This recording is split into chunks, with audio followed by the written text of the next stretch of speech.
Namaste, good morning, Shubhodayam, and welcome to the Global Festival of Oneness, celebrating the life and works of Jagat Guru Adi Shankaracharya ji.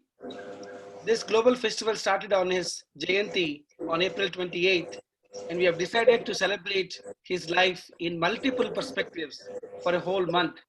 And I'm just so honored to have had the privilege to listen to so many amazing blessed souls, Swaminis, professors, entrepreneurs, authors from all over the world.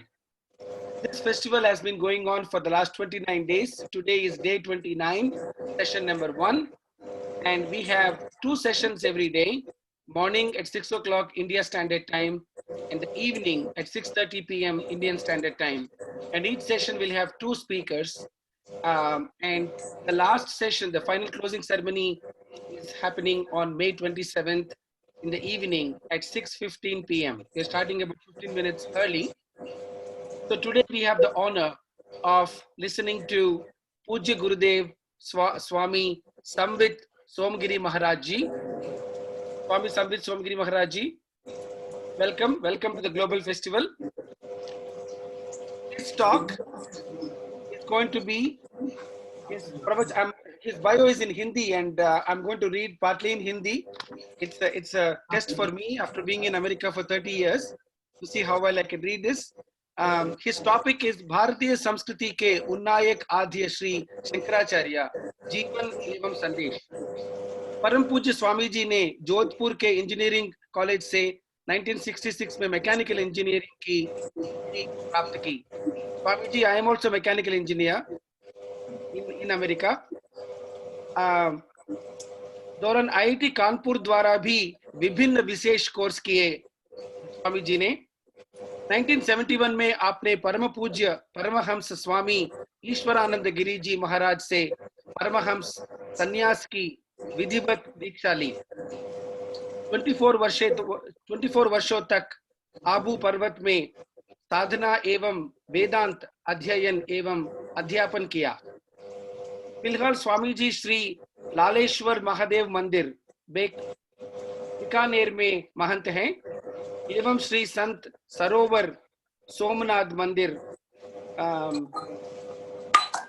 Point Abu के managing trustee है. He is the managing trustee of this Somnath मंदिर point. पूज्य स्वामी जी अपने 50 वर्षों में संन्यास यात्रा, he has published about 20 books, 20 पुस्तकें लिखी है एवं कनाडा एवं भारत के विभिन्न राष्ट्रीय आयोजनों में उन्हें आमंत्रित किया जाता है. पूज्य स्वामी जी द्वारा संचालित मानव प्रबोधन प्रन्यास द्वारा in the last 25 years लगातार 12 lakh students, 1.2 million students have taken the course on Bhagavad Gita, and more than 4 lakhs Gita की पुस्तकों का प्रचार प्रसार हुआ.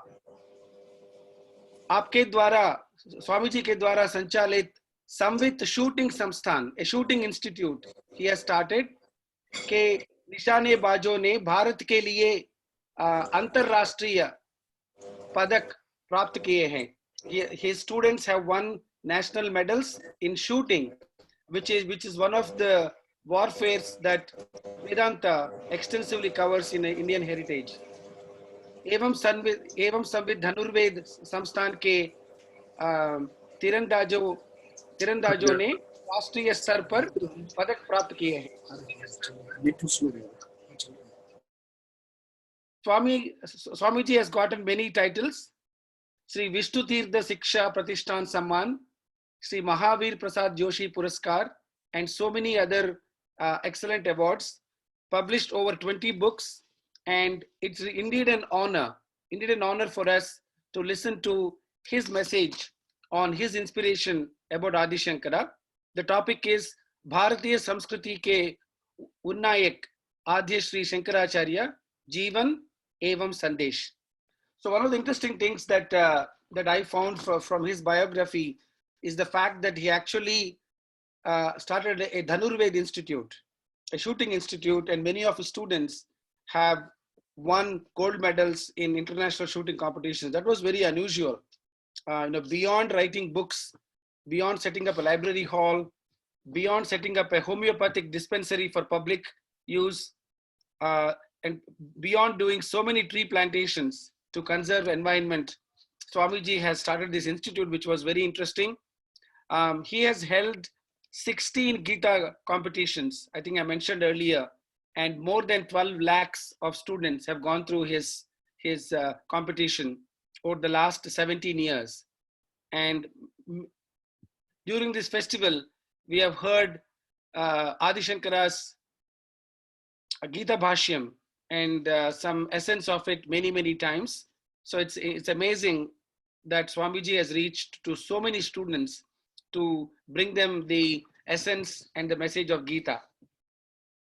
Again, as an engineer, being an engineer and then taking up, this path is not easy, and it's again a direct, I would say, in the demonstration of Guru Sishya Parampara that has kept this Indian heritage, the Sanatana Dharma, and this Advaita philosophy alive for all these years. So looks like Swamiji is back. Swamiji, प्रारंभ कीजिए आपका प्रवचन. यो ब्रह्माणं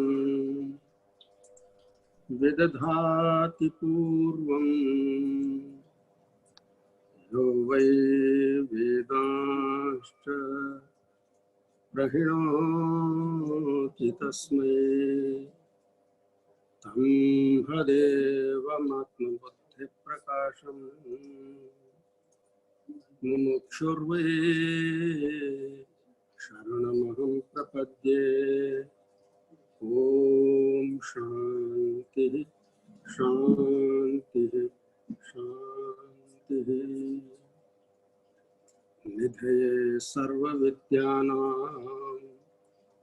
भिषजे भवरोगिणां गुरवे सर्वलोकानां दक्षिणामूर्तये नमः. श्रुते स्मृतिपुराणानाम् आलयं करुणालयं नमामि भगवत्पादं शङ्करं लोकशङ्करं. शङ्करं शङ्कराचार्यं केशवं बादरायणं सूत्रभाष्यकृतौ वन्दे भगवन्तौ पुनः पुनः.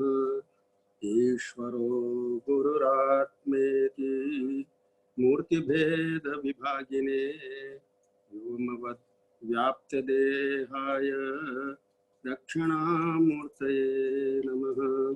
श्रद्धा गर्भगृहान्तस्थां श्रुतिमूर्ध्नि लसत्पदां संवित् स्वरूपिणी वन्दे स्वात्मरूपां परां शिवां. या देवी सर्वभूतेषु मातृरूपेण संस्थिता नमस्तस्यै नमस्तस्यै नमस्तस्यै नमो नमः.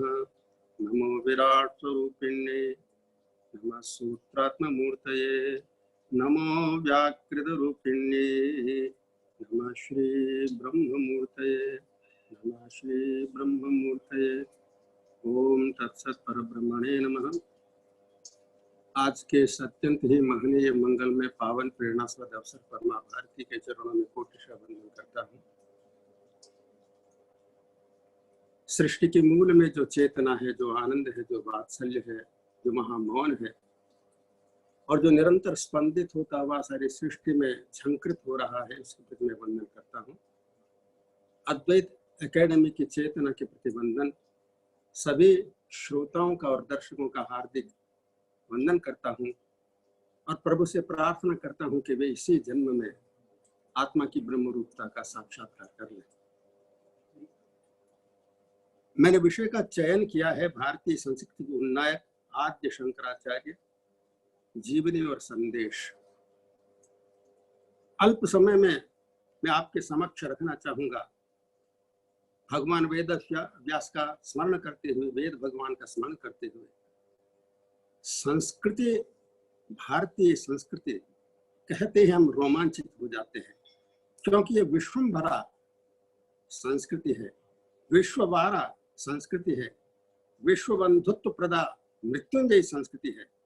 यह सतमूलक है, चित मूलक है, आनंद मूलक है, यह वेद मूलक है, ओंकार मूलक है। Ours is eco culture, it's not just eco friendly, eco reverential. हमारी संस्कृति पर्यावरणीय संस्कृति है, इसके आधार में सनातन धर्म है। ये सनातन संस्कृति है, इसका गंतव्य, इसका लक्ष्य है वह सनातन, देश काल वस्तु परिच्छेद से रहित, सजातीय विजातीय स्वगत भेद से रहित आत्म स्वरूप पर ब्रह्म है। इसलिए यह चेतना का इतना उन्नयन करना सिखाती है, पथ का प्रदर्शन करती है कि जिस चेतना के स्तर पर सारा विश्व के घोंसले की तरह हो जाता है। यत्र विश्वम भवति एक नीडम। इस सनातन संस्कृति का, भारतीय संस्कृति का आधार सनातन ब्रह्म, सनातन धर्म इसका आधार और इसका लक्ष्य है। ये नर को नारायण से ले जाने वाली संस्कृति है। न जाने कितने कल्पों और मनमंत्रों को पार करते हुए यह आदि सनातन संस्कृति बहती चली जा रही है। इसलिए हम इसके आधार में अपौरुषेय और अनंत वेद को समझने का प्रयास करते हैं। यह श्रुति, युक्ति और अनुभूति को लेकर के चलती है, और इसका आधार सनातन धर्म है। Cosmic law, cosmic order, cosmic pattern, cosmic dance, cosmic harmony, cosmic balance, just right aspects, balance order, एक cosmic rhythm, cosmic resonance, micro and macro, gross, subtle and causal. ऐसे सनातन धर्म को आधार बनाकर यह भारतीय संस्कृति चलने वाली है। और अभी जिस कालखंड में हम हैं, एक कल्प में 14 मनमंत्र। वैज्ञानिक कहते हैं हमारे ब्रह्मांड ने अपनी आयु के आधे वर्ष पूर्ण कर लिए हैं, और अगले 51वें वर्ष में यह प्रवेश कर रहा है, यदि 100 वर्ष को एक मानक माने तो। और एक कल्प में 14 मनमंत्र होते हैं, एक मनमंत्र में 71 चतुर्युगी होते हैं। हमारा सूर्य अपने केंद्र के चारों तरफ एक चक्र पूर्ण करता है, उसको एक मनमंत्र कहते हैं।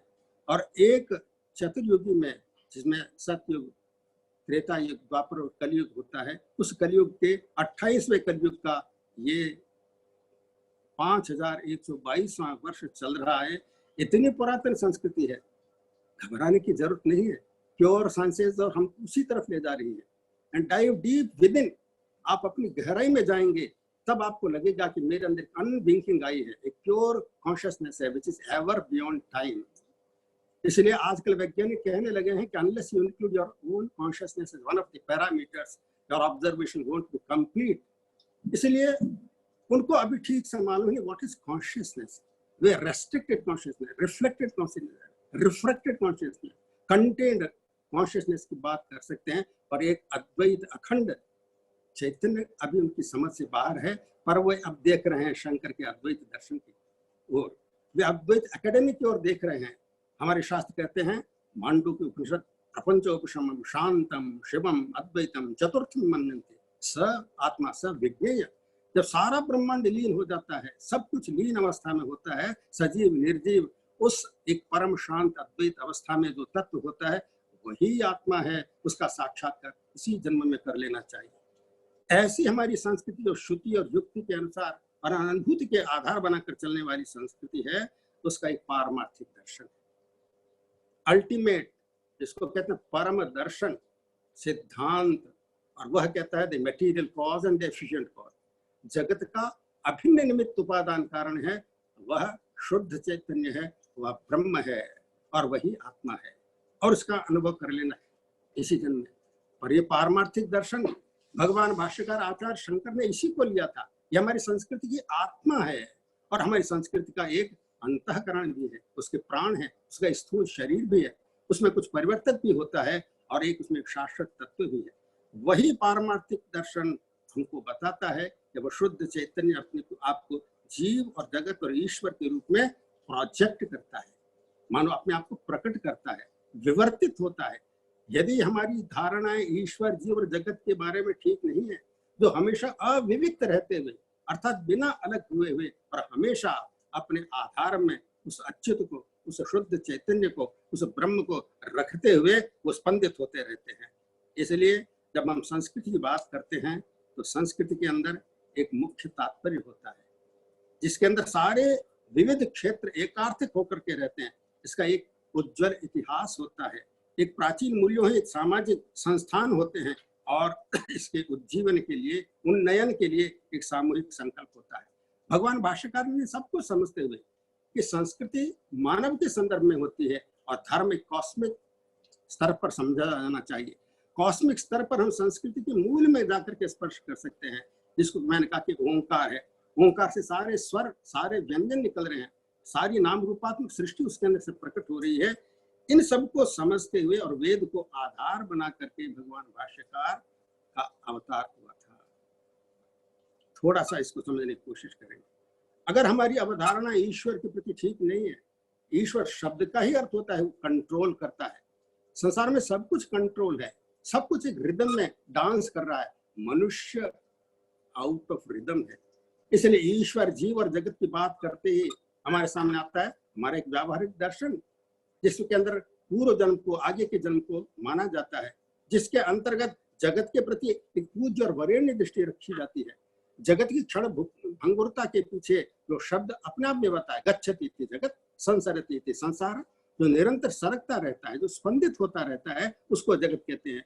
वैज्ञानिक अब सोच रहे हैं कि इसके आधार में क्या है, हिग्स बोसॉन, हिग्स फील्ड, इसके परे क्या है, बिग बैंग के परे क्या है। पर हमारी संस्कृति ने जीवन का एक परिपूर्ण दर्शन दिया, जगत के बारे में अपनी धारणा को स्पष्ट रूप से श्रुति युक्ति अनुभूति को लेकर के इसका हमने प्रदर्शित किया कि वह अपनी शक्ति का स्मरण करता है। प्राइमर्डियल ऑब्जेक्टिविटी, त्रिगुणात्मक प्रकृति, जिसके अंदर बताया gravitational force, electromagnetic force, nuclear force, bio force, mental force, psychic force, इन सबको जोड़ करके रखने वाला एक फोर्स होना चाहिए। आइंस्टाइन ने भी खोज की थी, एक यूनिफाइड फोर्स फील्ड को लेकर चिंतन मनन किया था और आजकल के वैज्ञानिक धीरे धीरे फुसफुसा रहे हैं, it must be the force of the Karma, it must be the force of the Dharma, about which the Hindus talk. इसलिए हम इन सब को लेकर के भगवान भाष्यकार के चरणों में वंदन करते हुए और उनकी जीवनी का स्मरण करते हुए, उसमें अवगाहन करते हुए अपने चित्त को शुद्ध करेंगे। थोड़ा अतीत में जाएंगे। हमारे अनुसार, भगवत गीता के अनुसार, जब जब धर्म की हानि होती है वह परब्रह्म परमेश्वर अवतरित होता है। यदा यदा ही धर्मस्य ग्लानिर्भवति भारत, ऐसा ही एक अवतरण हुआ था। अब मैं इसको 1200 वर्ष कहूं या 2500 वर्ष कहूं, मैं इन विवादों में पड़ना नहीं चाहता, क्योंकि जो महाकाल अवतरित होता है, हम किस कालक्रम को लेकर उलझें, विद्वानों को करने दीजिए। हमारे लिए तो यह पर्याप्त है कि वह सृष्टि के मूल में जो दक्षिणामूर्ति थे, जो महामौन से जिन्होंने 4 कुमारों का अज्ञान दूर किया था, जो आज भी कर रहे हैं, वही मुखरित होकर के शंकराचार्य जी के रूप में अवतरित हुए थे।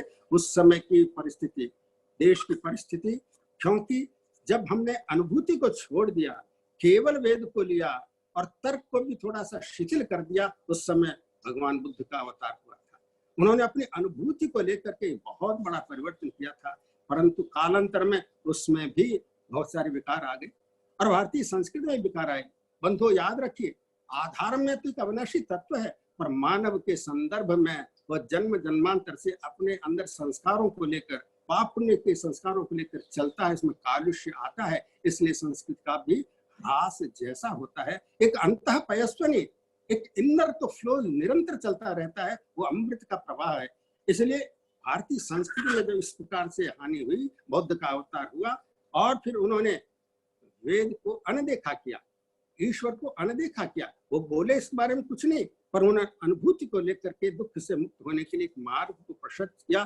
परंतु कालांतर में यह भी हुआ था कि उनके अंदर भी, बौद्ध धर्म के अंदर भी बहुत सारे विकार आ गए।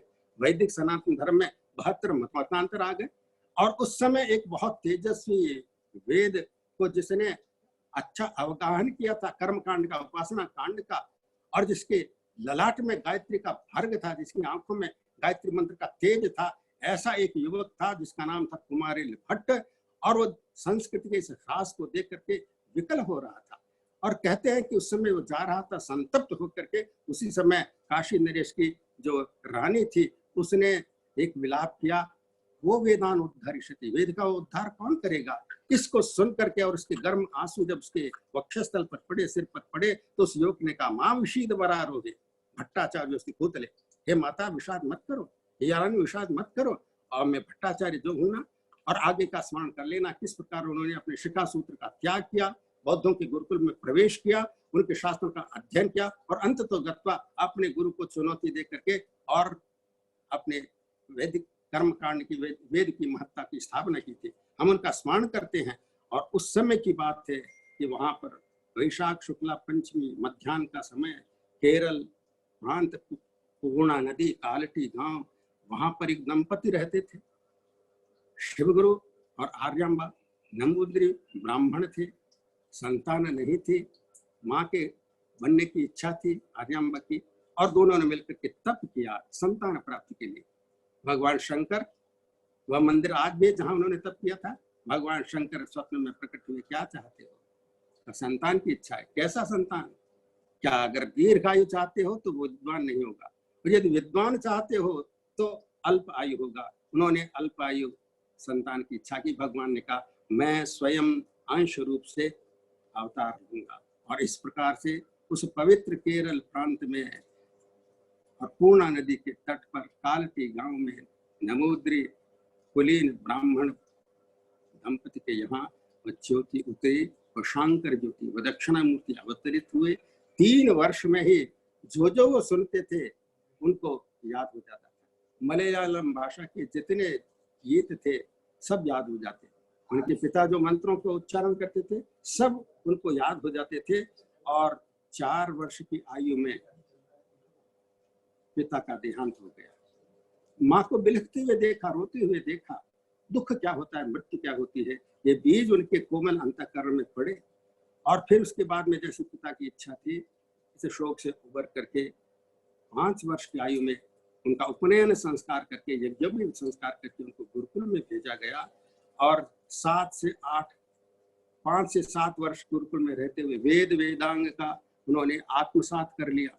ऐसी उनकी अद्भुत प्रतिभा थी। और फिर वहां से गुरुकुल से समावर्तित हुए। उस समय की एक घटना में आपके सामने कहना चाहूंगा। तो जब घटनाओं में उलझते नहीं, उसको विराट के फलक पर ले जा करके अनुभव करने का प्रयास करते हैं। वो नन्हा सा बालक जाता है, जैसी गुरुकुलों की परंपरा थी, जाकर के भिक्षा को मांगना। वो जाता है और एक द्वार पर कहता है भिक्षान देहि, और वहां पर एक वृद्धा ब्राह्मणी जो अपरिग्रह का तप कर रही थी, घर में कुछ नहीं था, वो सूखा सा आंवला ला करके उसको देती है। आंवले को धात्री फल कहते हैं। वह वृद्धा थी, आंवला का फल, उस पर भी सलवटें पड़ी हुई थी। शंकर ने उसकी धर्मनिष्ठा को देखा कि द्वार पर आया हुआ कोई बटुक या सन्यासी खाली हाथ नहीं जाना चाहिए। उसने संकोच करते हुए वह आंवला उनके हाथ पर रखा, और द्रवित होकर के शंकराचार्य जी ने, जो प्रथम उनकी करुणा का विगलित हृदय जाकर के पहुंचा क्षीर सागर में, विष्णु के पास में, जहां पर लक्ष्मी उनकी सेवा में रत थी, कनकधारा स्तोत्र उनके अंदर से प्रकट हुआ। इस बीज को याद रखना होगा, क्योंकि कई विद्वान कहते हैं कि शंकर के हृदय का विकास इतना नहीं था, और तुलना करते हैं किसी दूसरे महापुरुष से, किसी अवतार से। ऐसा ना समझ लेना। वो तो साक्षात मातृत्व का अवतरण थे, वो तो करुणा के सागर थे। मानो बरसता हुआ करुणा का कोई घन हो, मानो बहता हुआ करुणा का कोई सागर हो। इसलिए अंगम हरे पुलक भूषण आशयंती, अद्भुत स्तुति है। और उसके बाद में एक और घटना हुई, इनकी मातृभक्ति कैसे थी। पूर्णा नदी पर माता स्नान करने के लिए जाती थी, उसका नियम था। एक बार गर्मी के कारण वह बेहोश हो गई। शंकर ने जाकर के माँ का उपचार किया, और भगवती पूर्णा नदी से प्रार्थना की कि वह घर के थोड़ा गांव के निकट आ जाए। कहते हैं कि उनकी प्रार्थना को सुनकर नदी निकट आ गई।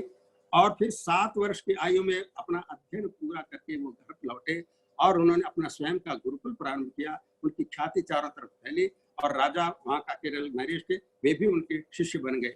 उस समय कुछ ज्योतिर्विद आए, उन्होंने बताया कि शंकर की आयु 8 वर्ष, ज्यादा से ज्यादा 16 वर्ष मृत्यु का योग है।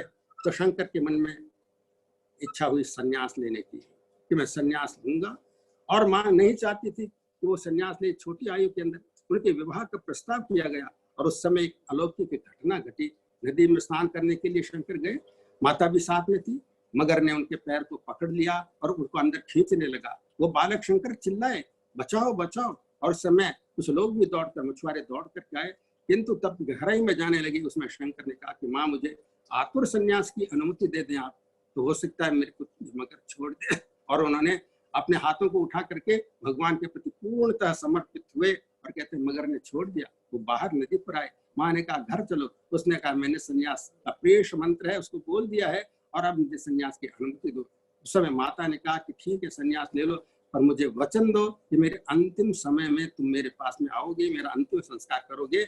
और समय आने पर शंकर आए, और जब उसका विरोध हुआ उनके घर आने पर, तो ब्राह्मणों ने विरोध किया, तो धर्म की जड़ता पर प्रहार करते हुए कहा कि सत्य धर्म से बड़ा होता है।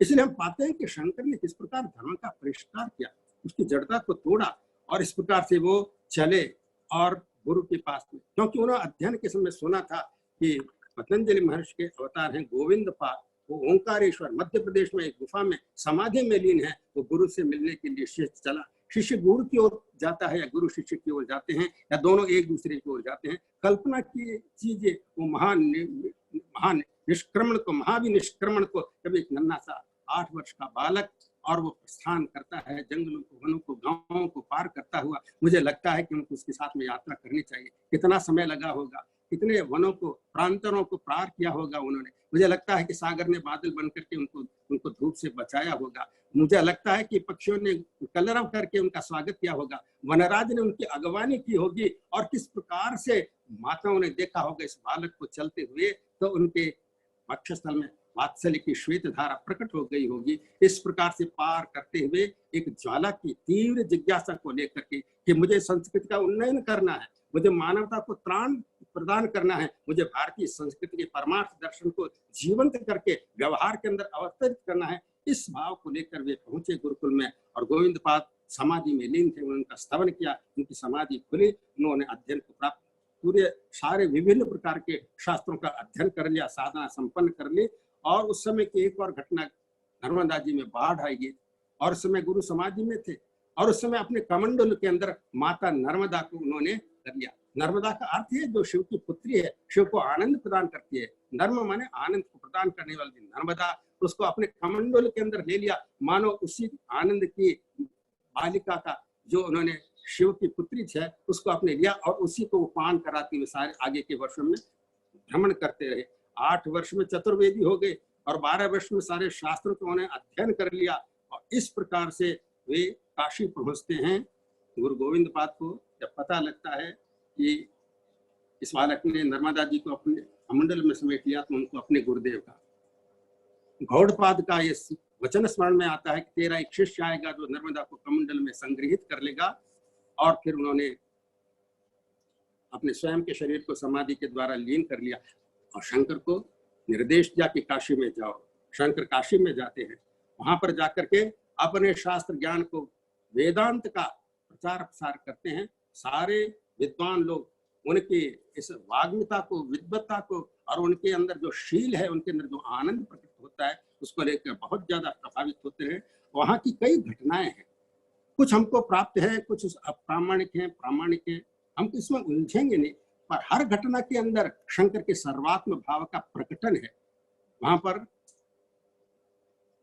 काशी की जो संकीर्ण गलियां हैं, वे एक बार जा रहे थे भगवान विश्वनाथ का अभिषेक करने के लिए गंगा जल लेकर के। रास्ते में एक युवती थी और एक शव पड़ा हुआ था, युवती विलाप कर रही थी। शव को लांघना उचित नहीं है और वो मंदिर जा रहे थे। उन्होंने कहा कि माता इस शव को थोड़ा हटा दो। युवती ने कहा कि शव को कह दो अपने आप उठ करके खड़ा हो जाए। शंकराचार्य जी ने कहा कि माता अभी शोक से विवल है, आप जानते हैं कि शव है, शक्तिहीन है, यह अपने आप कैसे उठ सकता है। तो युवती ने कहा, अरे शंकर, तुम जिस निर्गुण निष्क्रिय निराकार ईहा रहित शक्ति रहित ब्रह्म की बातों को ज्यादा प्रचार प्रसार कर रहे हो, तो वो ब्रह्म बिना शक्ति के सारी सृष्टि स्थिति लय आदि कैसा करेगा। मुस्कुराते हुए शंकर ने भगवान की अन्नपूर्णा की स्तुति की। भगवान विश्वनाथ को प्रणाम करके खड़े हो गए।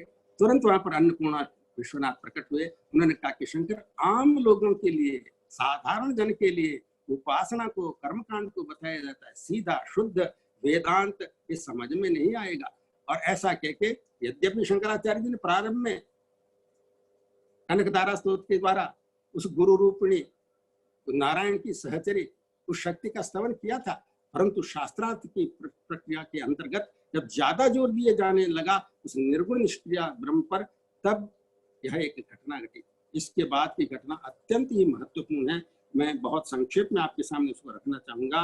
और वह है कि वहां पर एक बार जब मंदिर जा रहे थे काशी विश्वनाथ का दर्शन करने, सामने से एक चांडाल, कहते हैं कि अपनी पत्नी के साथ में आ रहा था, संकीर्ण गले थे, और उस समय शंकराचार्य जी अपने शिष्यों के साथ जा रहे थे। उस समय वो तेजी से बढ़ता हुआ आ रहा था। उस समय शंकराचार्य ने कहा गच्छ गच्छ, हटो हटो। तो शंकराचार्य के सामने चांडाल आकर के बोलता है, किसको हटा रहे हो? अन्नमय शरीर को अन्नमय शरीर से या चैतन्य को चैतन्य से हटा रहे हो? और फिर क्या जानते नहीं कि सूर्य का प्रतिबिंब गंगा जी में पड़ता है और एक चांडाल के पीछे एक पोखर में पड़ता है, क्या सूर्य के अंदर इसको अंदर आ जाता है? हे द्विजवर, हे विप्रवर, मुझे बताइए कि सोने के कलश में जो एक आकाश परिच्छिन्न है और एक मिट्टी के बर्तन में जो आकाश परिच्छिन्न है, क्या दोनों में कोई अंतर होता है? इस बात को सुनते शंकराचार्य जी ने जिन 5 श्लोकों का एक उच्चारण किया था, ये मनीषा पंचक के नाम से हैं, और उसमें भगवान शंकराचार्य जी मानो स्वयं के जगत गुरु रूप का ही प्रतिपादन करते हैं कि जागृत स्वप्न सुषुप्ति के अंदर जो अपने आप को प्रकट करती है, जो एक चींटी से लेकर ब्रह्मा तक व्याप्त है, वह मैं हूँ। यह दृश्य नाम रूपात्मक जगत नहीं, ऐसी जिसकी दृढ़ अनुभूति है, वो चाहे चांडाल हो चाहे ब्राह्मण हो, वो गुरु है। कहीं पर भी इन 5 श्लोकों में उन्हें यह नहीं कहा कि ये चांडाल आप मेरे गुरु हो। कुछ लोग इस भ्रम को फैला रहे हैं कि चांडाल ने आकर के शंकराचार्य जी के अज्ञान को दूर किया। उनको मालूम नहीं है कि स्पिरिचुअलिटी होती क्या है। और इस प्रकार से न तो चांडाल का तात्पर्य था शंकराचार्य से कुछ पूछने का, और न शंकराचार्य जी ने उसको इस तरीके से कोई उत्तर दिया। उन्होंने एक स्तवन किया उस गुरु तत्व का, मानो अपनी आत्मा का। सृष्टि के मूल में जो एक गुरु तत्व है, एक करुणा है, एक वात्सल्य है, उसका वहां उन्होंने स्तवन किया था। और उसके पश्चात में वे आदिष्ट होकर जाते हैं विश्वनाथ के द्वारा और बद्री नारायण की तरफ बढ़ते हैं। रास्ते में वे सब लोगों को किस प्रकार से हमारे वैदिक सनातन धर्म में कर्मकांड का महत्व है, उपासना का महत्व है। उसके बिना चित्त में शुद्धि नहीं आती, उसके बिना चित्त में एकाग्रता नहीं आती, मन की वासना शिथिल नहीं होती, मन के अंदर उस पर ब्रह्म को प्राप्त करने की पात्रता, इच्छा ही जागृत नहीं होती है कि तमेतं वेदान वचनेन ब्राह्मणा विविदिशन्ति यज्ञेन दानेन तपसा अनाशकेन। इसलिए यहाँ पर कुछ निरर्थक नहीं है। वेद के अंदर कर्म कांड उपासना कांड निरर्थक तब होता है जब उसके ज्ञान कांड की उपेक्षा हो जाती है। तो शंकराचार्य जी ने उसी ज्ञान कांड को, जो कि परा विद्या ब्रह्म विद्या है, उस अनुभूति को लेकर आगे बढ़े और आम सभी लोगों को उन्होंने स्वधर्म के अंदर, जिसके अंदर हमारी शास्त्र बताते हैं कि आपको कामना पूर्ति भी करना है एक अमुक अवस्था में, जिसमें 4 आश्रम होते हैं, 4 पुरुषार्थ होते हैं, और जिसके अंदर 5 ऋणों के विमोचन करने के लिए देव यज्ञ, ऋषि यज्ञ, पितृ यज्ञ, मनुष्य यज्ञ, भूत यज्ञ प्रतिदिन करना होता है। और साथ में 16 संस्कार होते हैं। बिना संस्कार की संस्कृति नहीं। आपको सुनकर के आश्चर्य नहीं होना चाहिए यदि आपने शास्त्र का अध्ययन किया है। भारतीय दंपति अपनी शक्ति में वैसे ही गर्भाधान करता है जैसे ईश्वर अपनी शक्ति में गर्भाधान करता है। भगवद गीता में कहा, मम योनिर्महद् ब्रह्म तस्मिन् गर्भं दधाम्यहं संभव सर्वभूतानां ततो भवति भारत। कुत्ते बिल्ली की तरह भारतीय संस्कृति में संतान पैदा नहीं की जाती है। वो सृष्टि यज्ञ का एक भाग बन करके गृहस्थाश्रम में जाकर के और संतान को प्राप्त करते हैं। और कामना पूर्ति गौण है, कर्तव्य पूर्ति मुख्य है, और दृष्टि को ठीक है कर्तव्य पूर्ति करना। इसलिए भारतीय संस्कृति के अंदर जो दृष्टि की बात कही, ब्रह्म के प्रति, ईश्वर के प्रति, जगत के प्रति, जगत की विविधता के प्रति, और जगत के अंदर विभिन्न प्राणियों के प्रति, काउजमनी वायस्वीय, इसलिए गाय के प्रति, नारी के प्रति, सबके प्रति दृष्टि को ठीक करने का कहा। और इसलिए शंकराचार्य जी इसी को लेकर के आगे बढ़े और उन्होंने फिर वहां पर पहुंचे बद्री नारायण में। वहां उनकी मूर्ति नहीं थी, वहां की उन्होंने वहां पर पानी में गंगा जी में डुबकी लगा कर मूर्ति को निकाला, उसकी प्रतिष्ठा की, और फिर वहां पर व्यास गुफा में जाकर के मानो कई शताब्दियों का उन्होंने, मनवंतरों का, सारे ऋषियों का साक्षात्कार करते हुए, आवाहन करते हुए भाष्य की रचना की। ब्रह्मसूत्र पर, मुख्य दर्शन उपनिषद पर, भगवद गीता भाष्य की रचना की। और उस समय उनकी जो आयु थी वह 16 वर्ष की होने वाली थी। वे अधिकाधिक अंतर्मुखी होते चले जाए। उत्तरकाशी की घटना है, जिस समय वे अपने शिष्यों को ब्रह्मसूत्र पढ़ा रहे थे, उस समय एक वृद्ध ब्राह्मण आकर के और पूछता है शिष्यों से, हमने सुना है यहाँ पर कोई सन्यासी हैं और वो ब्रह्मसूत्र पढ़ा रहे हैं, मैं उनके मिलना चाहता हूँ।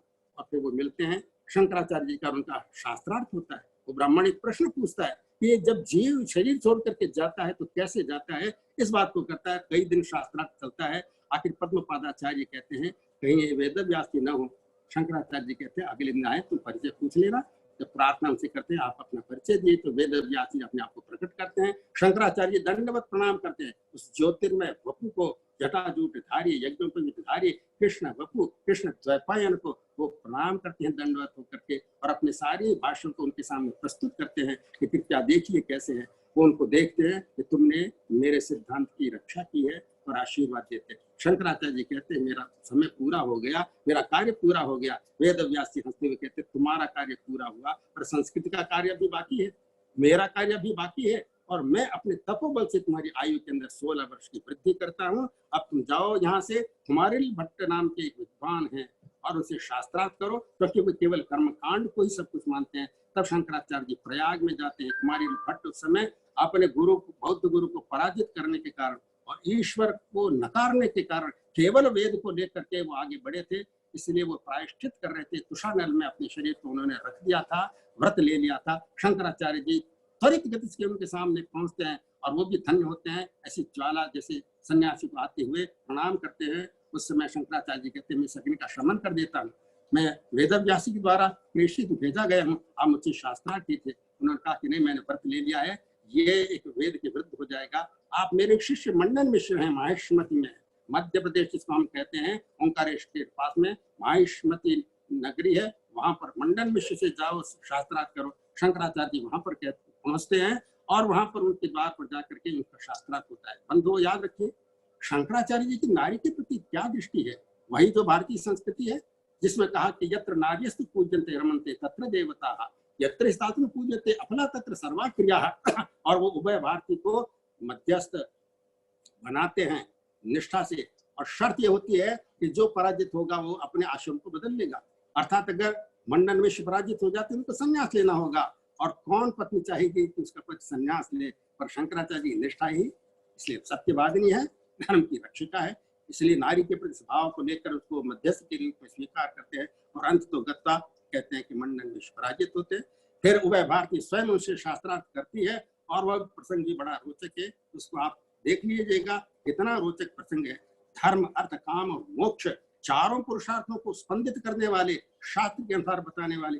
काम से विमुख होना ये संन्यास नहीं है, पर काम की पूर्णता, आत्म काम हो जाना, ये संन्यास की पूर्णता। इसलिए शंकराचार्य जी से जो प्रश्न पूछती है उभय भारती, उसका उत्तर लिख करके वो दे देते। काम में एक प्रश्न होता है, उभय भारती है, फिर अपने पति को अनुमति दे देती है, वो संन्यास लेते। सुरेश्वराचार्य नाम से उनको संन्यास दिया जाता है। इस प्रकार से शंकराचार्य जी, उसके बाद में उनकी दिग्विजय प्रारंभ होती है। वो आत्मा की ब्रह्म विद्या की विजय है। वो शस्त्र को लेकर विजय नहीं, शास्त्र को लेकर, युक्ति, अनुभूति को लेकर। जिन जिन मंदिरों के अंदर उग्रता आ गई थी, दोष आ गए थे, उन सबको त्रुटियों को बताते हुए उनको अद्वैत की पूर्णता प्रदान की। इसलिए हम पाते हैं कि शंकराचार्य जी ने सारे दर्शनों का समन्वय किया और सारी उपासनाओं का समन्वय किया उन्होंने, और उनको षण्मत स्थापनाचार्य कहते हैं। वो ब्रह्म के 5 एस्पेक्ट्स होते हैं, और एक विशेष एस्पेक्ट जिसको कुमार स्वामी कहते हैं, स्कंद स्वामी कहते हैं, कार्तिकेय कहते हैं, उनको भी इन्होंने स्थापना दी, षण्मत स्थापनाचार्य। और उससे भी बढ़कर तो आजकल ग्लोबल वार्मिंग हो रही है, क्योंकि हम भूल गए हैं कि पर्यावरण इसका एक स्थूल रूप है, सूक्ष्म रूप है, बीज रूप है, इसके आधार के अंदर अखंड चैतन्य है, इसको हम भूल गए। पर्यावरण एक विराट चेतना है, इसलिए सारे प्रदूषण के पीछे एक कारण है हमारी दृष्टि के अंदर दोष होना। शंकराचार्य जी दक्षिणामूर्ति स्तोत्र में, जिसमें उन्हें कश्मीरी शैविज्म के अद्वैत को समन्वित कर दिया केवल अद्वैत के अंदर, वो अंत में एक श्लोक उसमें आता है कि ये भूमि, ये जल, ये अग्नि, ये वायु, ये आकाश, ये सूर्य और ये चंद्र, और हर प्राणी में अहम रूप से स्फुरित इन 8 रूपों में वह अखंड अद्वैत स्वरूप दक्षिणामूर्ति अपने आप को अभिव्यक्त करते हैं। इसका वो श्लोक में उल्लेख करते हैं। मैं चाहता था कि मैं इसको गाऊं, पर अब गा नहीं सकता। नर्मदा की स्तुति की उन्होंने, गंगा की स्तुति की, नदियों की स्तुति की, इसलिए पूरे पर्यावरण के हर घटक की। और मुझे यहाँ पर स्मरण होता है, आज वैज्ञानिक है वो बढ़ते चले जा रहे हैं, और वो वैज्ञानिक कहते हैं कि ये लुक मॉन्टेग्नेर, उनको नोबेल पुरस्कार मिला। वो कहते हैं जल के अंदर भी संवेदनशीलता है, चेतना है, हम तो जल के अधिष्ठाता देव वरुण को मानते हैं, हम तो हर नदी को एक देवी के रूप में मानते हैं। तो शंकराचार्य जी ने इसका प्रकटन किया सब प्रकार की स्थितियों के द्वारा, और साथ में प्रवृत्ति निवृत्ति का सामरस्य किया, 4 मठों की स्थापना की। भारतीय संस्कृति बचेगी तो ब्रह्म विद्या के द्वारा बचेगी। इसलिए देश की 4 दिशाओं के अंदर 4 मठ, और वहां पर अपने ब्रह्मनिष्ठ शिष्यों को उन्होंने किया और एक परंपरा को प्रारंभ किया। उन्होंने दशनाम संप्रदाय की स्थापना की। इस प्रकार उनकी भाष्य रचना, उनके प्रकरण ग्रंथ, उनके स्तोत्र ग्रंथ, उनके तंत्र ग्रंथ और उनकी यह दिव्य परंपरा वह दशनाम संप्रदाय के रूप में। और मैं कहना चाहता हूँ कि दक्षिणामूर्ति ललिता सहस्त्रनाम में कहा कि वो भगवती ललिता शिव शक्ति का सामर्थ्य दक्षिणामूर्ति रूप है, और वही दक्षिणामूर्ति ललिता है। और भगवान शंकराचार्य जी ने मानो कहा करांगुली नखोत्पन्न Narayan दशाकृति।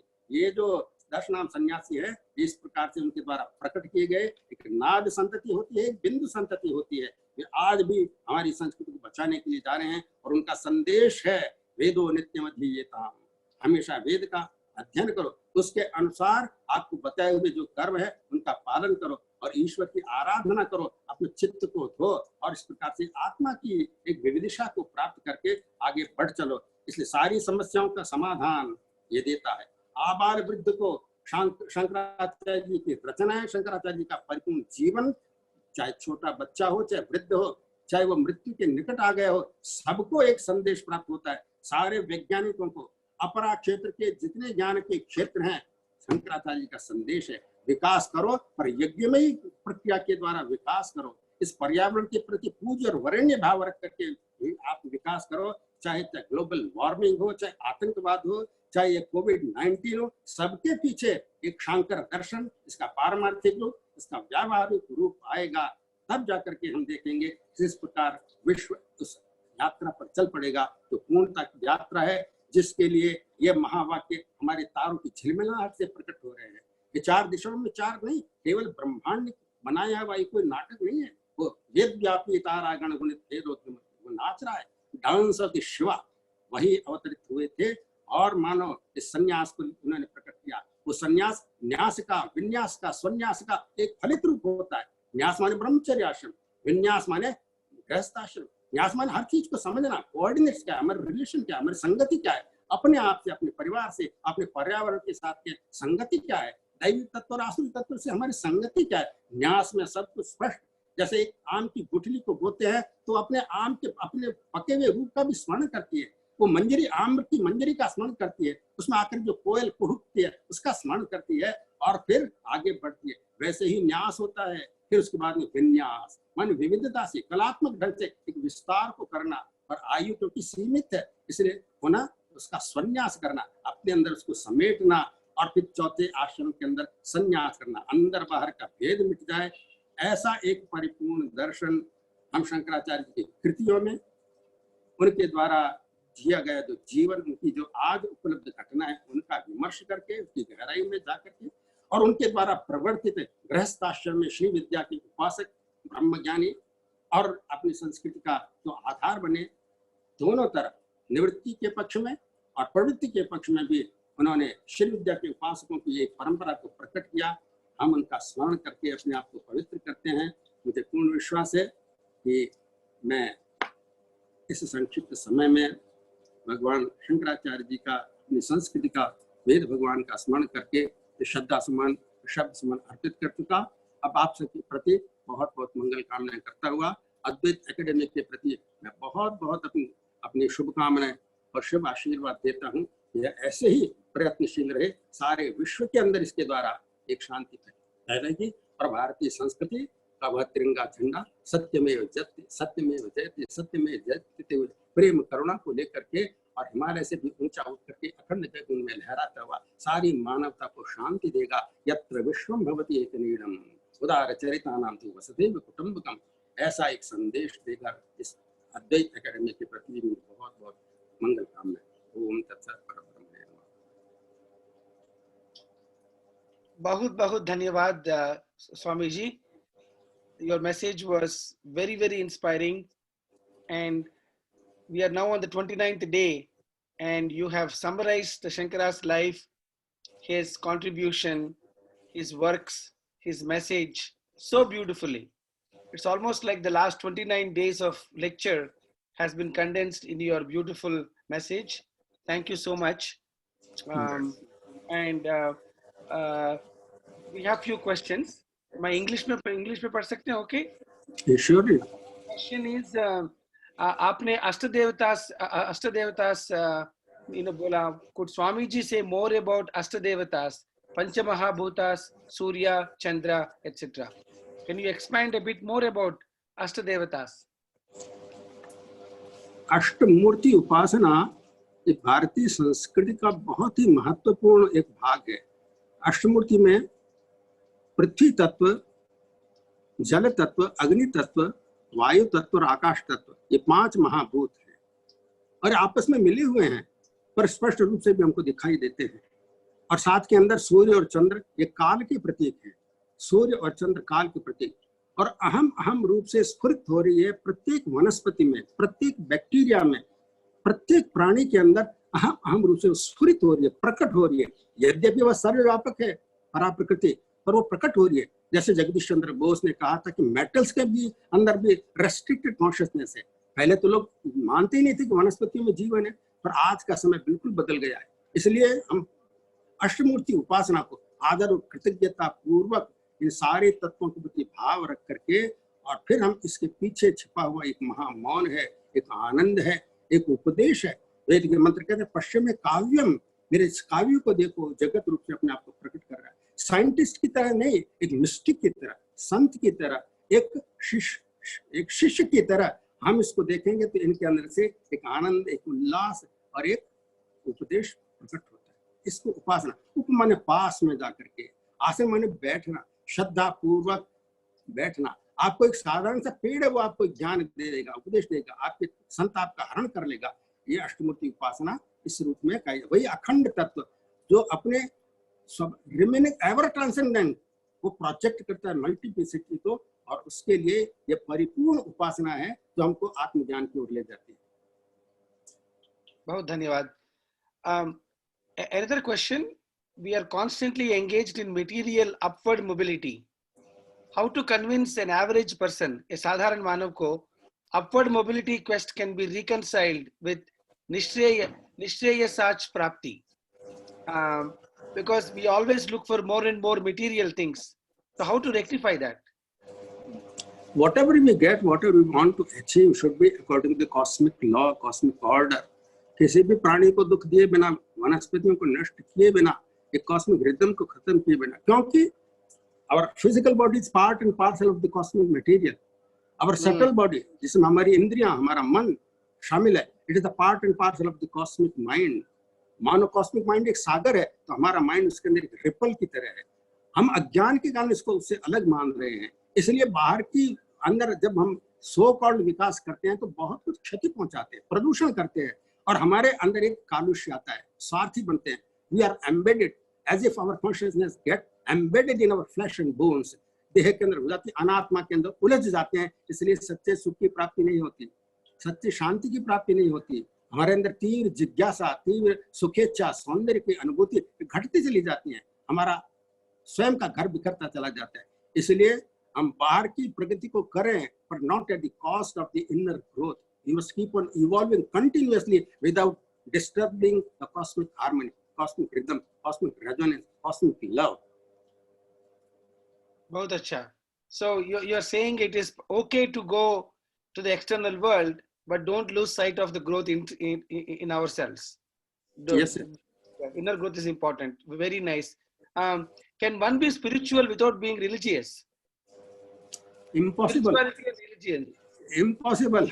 If you have defined religion according to your own norms, the wrong definitions.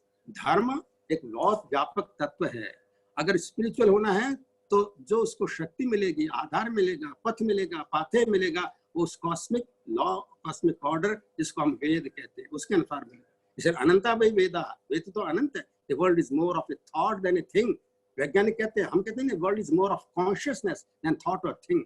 इसलिए इसको लेकर के अगर स्पिरिचुअल होना है तो आपको धार्मिक होना ही होगा, और वो करेक्ट धार्मिक होना होगा। उसके अंदर एक तारतम्य है। कुछ बाहर की धर्म के कुछ पूजा उपचार होते हैं, they are also very super scientific, पर हम उसमें उलझ जाते हैं। मेन लक्ष्य धर्म का क्या है? ऑल राउंड डेवलपमेंट और साथ में निश्चय अर्थात आत्मा की ब्रह्म रूपता का साक्षात्कार। बहुत अच्छा है। You also mentioned his story, his entire life, and one place you said the entire universe is in rhythm, except mankind. Can you talk a bit more about it? You said everybody is in rhythm Surely, except mankind. wherever the life expresses itself, there is a free will. चींटी भी हो सकती है, वो एक मच्छर भी हो सकता है, एक फ्री विल है, पर वो रेस्ट्रिक्टेड है। पर मनुष्य की जो एक प्रकटन हुआ कई जन्मों को पार करने के बाद में, इसलिए मैं कहता हूँ आज साइंटिस्ट कह रहे हैं पूर्व जन्म आगे का जन्म। डॉक्टर ब्रायन विज मनोरोग चिकित्सक है, उन्होंने कई पुस्तकें लिखी है, पूर्व जन्म आगे का जन्म। The law of conservation of energy will tell us, हाँ एक आगे का जन्म, पूर्व का पहले का जन्म, आगे का जन्म। इसलिए हम इस बात को समझते हैं कि क्या